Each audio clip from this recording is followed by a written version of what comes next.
আর সাম্প্রতিক সময়ে তিনি যে ঘন ঘন বৈঠক করছেন নেতাকর্মীদেরকে এবং নেতাকর্মীদেরকে যেভাবে ইনস্ট্রাকশন দিচ্ছেন এবং যেভাবে তাদেরকে প্রতিশোধ নেওয়ার জন্য প্রতিপক্ষকে আক্রমণ করার জন্য নির্দেশনা দিচ্ছেন তা রীতিমতো আতঙ্কজনক। আওয়ামী লীগের মতো একটা বড় দল তারা এখনো বাংলাদেশে আছে। শক্তি নিয়ে, অর্থ নিয়ে আপনি কয়জনকে গ্রেপ্তার করবেন, কয়জনকে জেল ফাঁস দেবেন, কয়জনকে মারবেন?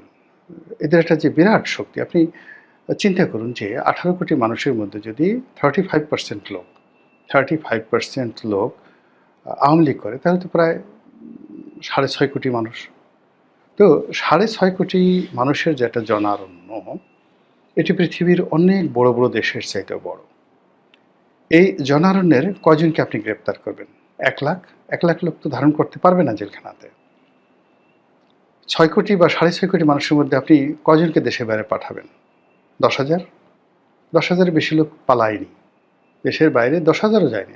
আমার কাছে মনে হচ্ছে 1,000, 2-3 লোক দেশের বাইরে যেতে পেরেছে। আর দেশের মধ্যে হয়তো 4-5 লোক বাস্তুচ্যুত হয়েছে।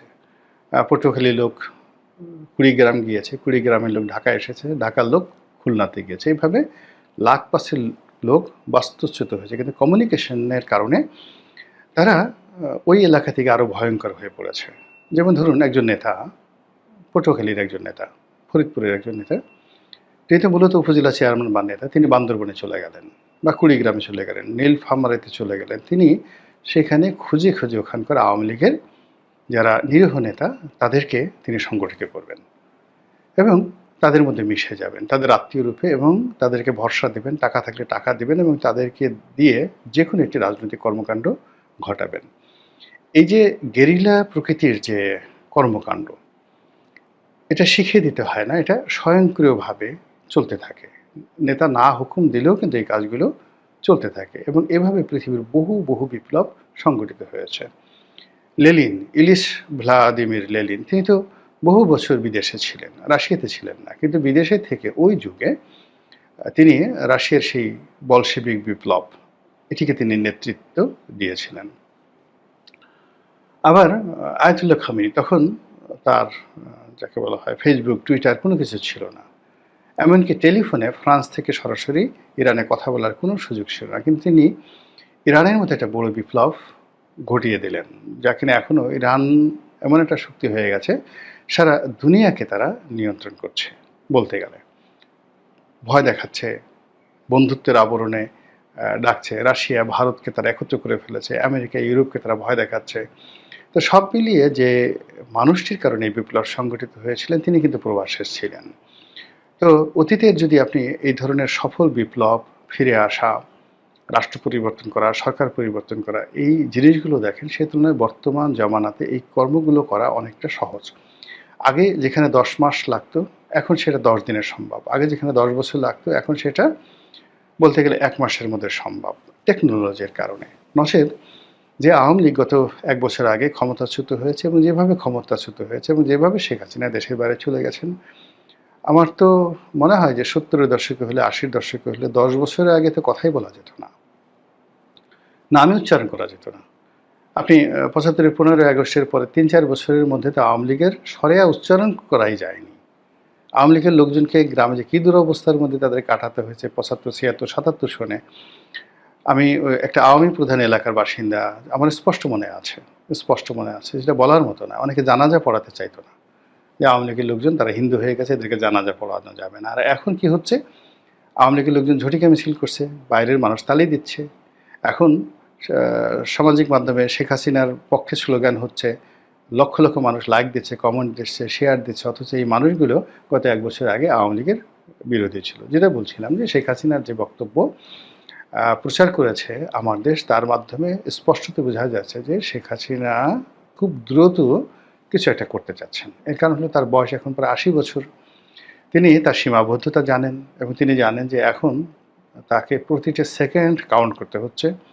দিন যত যাবে তার শরীর ভেঙে পড়বে, সব কিছু তার নিয়ন্ত্রণের বাইরে চলে যাবে। ফলে তিনি সাকল্যে যদি 1 বছর 1.5 বছরের মধ্যে তিনি ফিরে আসতে না পারেন, তিনি রাজনীতিতে আওয়ামী লীগের একটা অবস্থান তৈরি করতে না পারেন, তিনি যদি তার উত্তরাধিকার মনোনীত করতে না পারেন, জয়, পুতুল, ববি, তাদের আপনজন রয়েছে, শেখ পরিবার রয়েছে, তাদেরকে রাজনীতিতে পুনর্বাসিত করতে না পারেন, তাহলে আগামীতে আওয়ামী লীগের রাজনীতি থেকে পুরো শেখ পরিবার মাইনাস হয়ে যাবে। ফলে তার 15 বছরের সরাসরি অভিজ্ঞতা, আর রাজনীতিতে সে কত বছর হলো, উনি 1981 সনে এসেছেন বাংলাদেশে। 81 সন থেকে এই পর্যন্ত প্রায় 50 বছর হয়ে গেল। সেই 50 বছরের তার যে সুদীর্ঘ অভিজ্ঞতা, 50 না 45, অত হবে না, 45 বা 46 বছরের তার যে অভিজ্ঞতা, সুদীর্ঘ অভিজ্ঞতা, সেই অভিজ্ঞতা এখন তিনি এটিকে অভিঘাতে পরিণত করতে চাচ্ছেন। 2 নম্বর হলো যে তিনি ইতিপূর্বে ভারতে নির্বাসনে ছিলেন বঙ্গবন্ধু হত্যাকাণ্ডের পরে। তখন তার বয়স অল্প ছিল, টাকা ছিল না, অসহায় ছিলেন। তো এখন সরকারের হিসাব অনুযায়ী যদি তিনি 15 লক্ষ কোটি টাকা পাচার করে থাকেন, আর এর মধ্যে যদি তার হাতে এখন ক্যাশ 2-3 কোটি টাকা, 200-300 কোটি টাকা থাকে, মানে 200-300 কোটি হবে না, 2-3 লক্ষ কোটি টাকা, মানে 15, মানে চুরি চামারির টাকা পয়সার হিসাবও করতে পারি না ঠিকমতো। আমি এখনও ঠিকমতো টাকা গুনতে পারি না, 2-3 লাখ টাকা গুনতে দিলে আমার ভুল হয়ে যায়। তো যাই হোক, এনিওয়ে, তো দেবপ্রিয় ভট্টাচার্যরা বলছেন যে $238 বিলিয়ন দেশ থেকে পাচার করা হয়েছে। বাংলায় অনেকে বলার চেষ্টা করেছেন 15 লক্ষ কোটি টাকা পাচার করা হয়েছে। তার মধ্যে ধরুন বিভিন্ন লোকজন তো ভাগাভাগি করে নিয়েছে। তো শেখ হাসিনার ভাগে যদি 2 লক্ষ বা 3 লক্ষ কোটি টাকা থেকে থাকে, আর সেই টাকার মধ্যে থেকে যদি মাত্র 50,000 কোটি টাকা তিনি ব্যয় করেন বাংলাদেশকে উত্তাল করার জন্য, সর্বনাশ ঘটে যাবে। আমাদের দেশে মানে টাকা এত powerful, it is so sexy এবং সো সেলিব্রিটি। এখন টাকার চাইতে কোনো সেলিব্রিটি নাই। 80 বছর 90 বছরের একটা বৃদ্ধ বা বৃদ্ধা, সে যদি টাকা উড়ায় তাহলে যে কোনো তরুণ বা যে কোনো তরুণীকে সে মুগ্ধ করতে পারে, তার সঙ্গে বিছানায় নিতে পারে, তার সঙ্গে ঘর করতে পারে, তার পিতামাতাকে কিনে ফেলতে পারে, তার পরিবারকে কিনে ফেলতে পারে। এই হলো টাকা, যেটা আগে কল্পনাও করা যেত না। তো সেই টাকা দিয়ে তিনি অনেক কিছু করতে পারেন, এবং ওটাই আমার দেশ যে ফুটেজগুলো তারা প্রকাশ করেছে, লিক করেছে, তাতে ওই যে তার যে শক্তি, সামর্থ্য, তার যে কমান্ডিং ভয়েস, তিনি যে একটু অবদমিত হন নাই, তিনি যে আগের মতোই বাংলাদেশের প্রধানমন্ত্রী হিসেবে শেখ হাসিনার যেভাবে কথা বলতেন দাপট নিয়ে, মনে হয় যে তিনি ভারতে বেড়াতে গেছেন, রেস্ট নিতে গেছেন। তো রেস্ট নিতে গিয়েছেন, এখন ভারতে গিয়ে তিনি তার নেতাকর্মীদেরকে হুকুম দিচ্ছেন, এবং তিনি এখনও তিনি মনে করছেন যে বাংলাদেশে তিনি বৈধ প্রধানমন্ত্রী, আবার আগামীতেও তিনি প্রধানমন্ত্রী থাকবেন। এই দেশটা তারই, তার বাবাই যুদ্ধ করেছেন। তো তিনি এই মধ্যে যে ঘটনাগুলো আমরা এখন এখানে বসে বলছি যে এই জুলাই আগস্ট বিপ্লবে হাজার হাজার মানুষ আহত হয়েছে, হাজার হাজার মানুষ নিহত হয়েছে, শেখ হাসিনা এটা করেছে, ওটা করেছে, এই পুরো জিনিসগুলোকে তিনি জাদুঘরে পাঠাতে চান। এবং এখন যারা ফ্রন্ট লাইনে রয়েছেন তাদেরকে তিনি একটা দাঁত ভাঙা জবাব দিতে চান, এমন জবাব যেটা তারা, মানে তাদের বংশধররা পৃথিবীতে কিয়ামত পর্যন্ত মনে রাখবে। এইরকম জিঘাংসা, প্রতিহিংসা তার বক্তব্যের মধ্যে ফুটে উঠেছে, এবং ওই ব্যাপারে সতর্ক করার জন্য হয়তো মাহমুদুর রহমান সাহেব তার পত্রিকায় এই জিনিসগুলো প্রকাশিত হয়েছে। এখন আমি আমার নিজের ব্যক্তিগত যে অভিমত, শেখ হাসিনাকে আমি যেভাবে দেখেছি বা আপনারাও দেখেছেন, আপনারা লক্ষ্য করবেন যে 1/11-এর সময় একবার শেখ হাসিনা দেশের বাইরে চলে গেলেন। তো উনি গেলেন চিকিৎসার জন্য। এর কারণ হলো 21 আগস্টের যে গ্রেনেড হামলা হয়েছিল বিএনপির জমানাতে, এই গ্রেনেড হামলাতে তার একটা কান সম্পূর্ণ নষ্ট হয়ে যায়। তো সেই কানের চিকিৎসার জন্য তাকে রেগুলার বিদেশের মাটিতে যেতে হতো, এবং এখন পর্যন্ত তাকে কিন্তু সেই চিকিৎসা নিতে হচ্ছে। এবং এই কারণে কি হলো, বিএনপির নাম শুনলে, তারেক রহমান সাহেবের নাম শুনলে, তারপরে খালেদা জিয়ার নাম শুনলে, লুৎফুজ্জামান বাবরের নাম শুনলে, 21 আগস্টের নাম শুনলে শেখ হাসিনার মনে কী ধরনের প্রতিক্রিয়া তৈরি হতে পারে, তার কানের ব্যথাটাই চিনচিন করে ওঠে। তো ওই সময়টাতে কানের চিকিৎসা করার জন্য তিনি দেশের বাইরে গেলেন 1/11-এর সময়, এবং সরকার তখন প্ল্যান করলো যে বেগম জিয়াকেও পাঠিয়ে দেবে আর শেখ হাসিনাকেও আসতে দেওয়া হবে না, -2 ফর্মুলার নেতৃত্ব, মানে তখন তারা সেটা বাস্তবায়ন করার জন্য সর্বোচ্চ শক্তি প্রয়োগ করলো। কিন্তু শেখ হাসিনা সেটাকে চ্যালেঞ্জ জানালেন, এবং ওই সময়টিতে তিনি ব্রিটিশ এয়ারওয়েজে করে যেভাবে ঢাকা এয়ারপোর্টে এসেছিলেন, তারপরে তিনি আত্মসমর্পণ করেছিলেন, জেলে গিয়েছিলেন, সে এক ইতিহাস, সে এক ইতিহাস। তো কাজেই শেখ হাসিনাকে কেউ যদি কাপুরুষ মনে করেন বা মহিলা মনে করেন, কেউ যদি তাকে ভীরু মনে করেন, তারপরে তিনি ভারত থেকে আর আসবেন না, আমার কাছে এটা 50-50 রাখাটাই বেটার। যে ঠিক আছে, আপনাকে একেবারে হতাশ করতে চাই না যারা শেখ হাসিনার সঙ্গে নেতিবাচক কথা বলেন, কিন্তু তিনি অতীতে যে কর্মকাণ্ডগুলো করেছেন সেগুলোকে স্মরণ করেন। যেমন আপনি ধরেন গ্রেনেড হামলা তার উপর হয়েছে, ওইরকম গ্রেনেড হামলা যদি আপনার উপরে না আপনার পাশে হতো, 4-5টা সাউন্ড গ্রেনেড যদি ফুটিয়ে দেওয়া হয় এখন, আপনি কি করবেন? প্রাণান্ত চেষ্টা করবেন দৌড়ে পালানোর জন্য। পালানোর সময় আপনার পায়ের জুতা খুলে যাবে, আপনার প্যান্ট খুলে যাবে। অনেক দূর যাওয়ার পরে আপনি দেখবেন আপনি জাঙ্গিয়া পরে ঘুরে আছেন, জাঙ্গিয়া পরে দৌড়াচ্ছেন, শুধুমাত্র সাউন্ড গ্রেনেড। আর অরিজিনাল সে আরজেস গ্রেনেড যেটা শেখ হাসিনার উপর প্রয়োগ করা হয়েছে, সেটা হলে তো আপনি সঙ্গে সঙ্গে মরে যেতেন, সঙ্গে সঙ্গে মরে যেতেন, জ্ঞান হারিয়ে ফেলতেন। এবং ওখানে দেখেন যত মানুষ চোখের সামনে 18 জন না 30 জন কতজন সেখানে ছিন্ন বিচ্ছিন্ন হয়ে গেছেন সেই গ্রেনেড হামলায়, হাজার হাজার মানুষের শরীরে স্প্লিন্টার।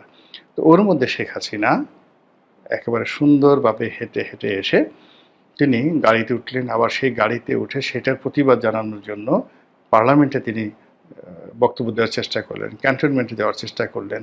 মানে দিস ইজ শেখ হাসিনা, যাকে দমানো যায়নি। তার বাবা মারা গেছেন, মানে নিহত হয়েছেন, মা, পুরো পরিবার 75-15 আগস্টের যে ঘটনা ঘটেছে, আপনার আমার জীবনে এই ঘটনা ঘটলে আমরা পাগল হয়ে যেতাম, অর্ধুন্মাদ না পুরো পাগল হয়ে যেতাম, কাপড় চোপড় থাকতো না শরীরে। কিন্তু এত কিছুর পরও তিনি রুখে দাঁড়িয়েছেন, নিজেকে যাকে বলা হয় রাষ্ট্র ক্ষমতায় নিয়েছেন, পিতৃহত্যার বিচার করেছেন, মানে তার যা যা কামনা বাসনা ছিল সব কিছু করেছেন। এবং তিনি গর্ব করে প্রায়ই বলেন, জীবনে যা কিছু পেয়েছি, চেয়েছি সব কিছু পেয়েছি, করতে চেয়েছি, করতে সামর্থ্য দিয়ে মানে আল্লাহ দিয়েছেন। কাজেই তিনি এই যে ধরে নিয়েছিলেন যে তাকে মেরে ফেলা হবে, তিনি এটা সবসময় বলতেন যে আমি পালাবো না, আমাকে মেরে ফেলা হোক এবং আমাকে পাড়িয়ে মেরে ফেলা হোক, ফাঁসি দেওয়া হোক, আমি এই দেশ ছেড়ে যাব না, এরকম তার একটা ডিটারমিনেশন ছিল। কিন্তু সামহাও তিনি গেছেন, পালিয়ে গেছেন, হেলিকপ্টারে উঠে গেছেন, আপনি যেভাবে বলেন না কেন তিনি বেঁচে আছেন। তো তার কাছে মনে হচ্ছে যে তিনি বেঁচে আছেন, এটা বিধাতার একটা আশীর্বাদ, আল্লাহর একটা ইঙ্গিত। আরও কিছু অসমাপ্ত কাজ করার জন্য বোধহয় আল্লাহ তাকে বাঁচিয়ে রেখেছেন। এবং সেই অসমাপ্ত কাজ করার জন্যই তিনি এখন এই যে দাম্ভিকতা দেখাচ্ছেন, ছটফট করছেন, দেশে আসার জন্য চেষ্টা করছেন, জড়িত করছেন। তো এটা সঙ্গত কারণে আওয়ামী যারা বিরোধী শক্তি তাদের জন্য একটা ব্যাড সিগন্যাল। শেখ হাসিনা এমনি খুবই অস্থির প্রকৃতির, খুবই জেদি, এবং এটা বঙ্গবন্ধু নিজেও বলেছেন যে তার এই মেয়েটা অসম্ভব জেদি। এবং এই সকল জেদি মানুষ যারা পুরুষ এবং নারী, তারা বুড়ো হয়ে গেলে আরও বেশি জেদি হয়ে যায়। আপনি দেখবেন যে সারা জীবন যে মহিলা বা যে পুরুষ ক্যাটক্যাট ক্যাটক্যাট করতেন, ঝগড়াঝাটি করতেন, বুড়া হওয়ার পরে সে লোকজন নাই, মরে গেছে, বুড়ি মরে গেছে বা বুড়া মরে গেছে, একা একা সে রুমের মধ্যে বসে বসে সারাদিন ক্যাটক্যাট ক্যাটক্যাট করতেই থাকে। এরকম জেদ এদের যায় না, এদের যত বুড়ো হয় তত জেদ বাড়তে থাকে। তো শেখ হাসিনা এখন যেখানে আছেন, তিনি ভারত রীতিমতো অত্যাল এবং অস্থির করে ফেলছেন যে ঠিক আছে, তোমরা আমাকে সাহায্য করতে পারলে করো, না পারলে আমাকে ছেড়ে দাও, আমি আমার মতো যাই, আমি যদি মরি বাংলাদেশে গিয়ে মরবো, আমি সীমান্ত দিয়ে চলে যাবো, টুস করে ঢুকে পড়বো, অথবা তোমরা আমাকে এয়ারপোর্ট পর্যন্ত পৌঁছে দাও। তো এই জিনিসগুলো না প্রতিদিনই এটা নিয়ে কিন্তু ভারত উত্তপ্ত হচ্ছে। ভারতের উত্তরপাড়া, দক্ষিণ পাড়া, সাউথ ব্লক, নর্থ ব্লক, সব প্রতি মুহূর্তে এখন শেখ হাসিনা এখানে আলোচনা হচ্ছে, বিহারে আলোচনা হচ্ছে, উড়িষ্যাতে আলোচনা হচ্ছে, ওখানে মুসলিম কমিউনিটির মধ্যে আলোচনা হচ্ছে, মোদি বিরোধীদের মধ্যে আলোচনা হচ্ছে। এর মধ্যে মোদি যেভাবে তাকে যাকে বলা হয় ওন করে রেখেছে, এবং যেভাবে তাকে প্রোটোকল দিয়ে যাচ্ছে, এবং যেভাবে ডক্টর মোহাম্মদ ইউনূসকে এখনও পর্যন্ত, এইবার ধরেন ডোনাল্ড ট্রাম্পের সাথে দেখা হবে বা ডক্টর মোহাম্মদ ইউনূসের সাথে দেখা হবে, এই জন্য নরেন্দ্র মোদী সেই জাতিসংঘ অধিবেশনে গেলেনই না। তো তিনি বাংলাদেশকে একটা জিদ হিসাবে ভারত বা দিল্লি এই মুহূর্তে গ্রহণ করেছে, এবং সেখানে এই যে শেখ হাসিনার যে জিদ, এই জিদগুলো যদি আমরা সম্মিলিতভাবে মোকাবেলা করতে না পারি, তাহলে দেখা যাচ্ছে যে শেখ হাসিনা যে জিনিসগুলো করতে চাচ্ছেন সেটা যে আপনার আমার মাথার উপর বজ্রপাত হিসেবে আসবে না, এই কথা দিব্যি করে বলার কোনো স্কোপ নাই। মহান আল্লাহ আমাদের দেশের জন্য যেটি কল্যাণকর হয়, ভালো হয়, সেটি করার তৌফিক দান করুন এবং সেটি করুন। আসসালামু আলাইকুম ওয়া রাহমাতুল্লাহি ওয়া বারাকাতুহু।